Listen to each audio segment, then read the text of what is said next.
guys, it's Jeremy Ray with another video for you guys, and on this video we're going to be talking about dysphoria. Alright, I have a kind of a wordy description of what the definition of what dysphoria is. Dysphoria is a psychological distress caused by a mismatch between a person's gender identity and their sex assigned at birth. When we talk about dysphoria, we're mainly talking about people who are non-binary or trans or in that kind of realm of people. Gender dysphoria, the condition is gone over and officially defined in the DSM-5. If you don't know what the DSM-5 is, this DSM-5 is this really big, thick book that people use for diagnostic criteria for mental illnesses and mental health conditions. And yeah, it's just like a really big book, and they make a new one every couple years and update it with other things and new stuff and new information. Actually, I really have one. One second, I can go show you mine. It's this big, huge book of diagnostic criteria for mental health diagnostics or diagnoses and how they diagnose things and the criteria for things. And it's a hefty book. And gender dysphoria is outlined in that book. So it is a mental health condition. The gender dysphoria is a mental condition. It can manifest itself as severe anxiety and depression, and it comes as like a deep dislike of someone's sexual or one's physical sexual characteristics, and a strong desire to live as another gender and to possess the characteristics of another sex or gender. There's FTM and MTF. So FTM, transgender, is female to male, and then MTF is the other way, male to female. And then there's non-binary, and there's so many other terms and stuff. But again, when we're talking about gender dysphoria, we're mainly talking about trans people and non-binary people. And generally, I have some notes, sorry. But generally, when we're talking about gender dysphoria, we're talking about there's three types. Generally, there's body dysphoria, where you're having distress and discomfort regarding one's body and sexual characteristics. And then there's social dysphoria, which is emotional pain or anxiety by being perceived, addressed, or expected to act in a way that does not fit your gender identity.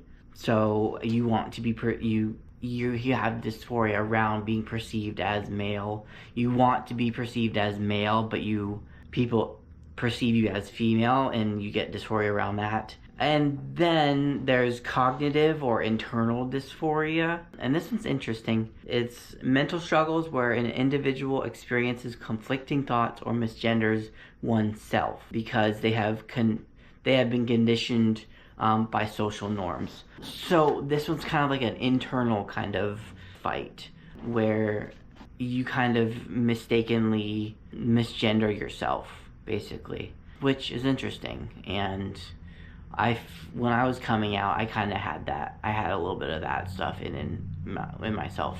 A few treatments. There's psychological support, like therapy and stuff like that. There's HRT, which is hormone replacement therapy, like testosterone and estrogen. And then there's surgical procedures, like top surgery and then bottom surgery. And then there's other procedures, not even that. There's like you can get vocal surgery that'll like change your voice. You can get face, there's a lot of surgeries, not just like the sexual kind of ones. You can get a lot of surgeries. And I'm going to talk about myself now after I did all the informational jargon. I have been on HRT for 11 years now. I've been on testosterone for 11 years now.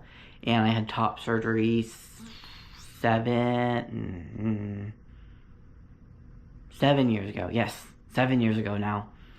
And a lot of my dysphoria has been relieved from having been on T and having top surgery, but then there's still a few things I do get dysphoric about.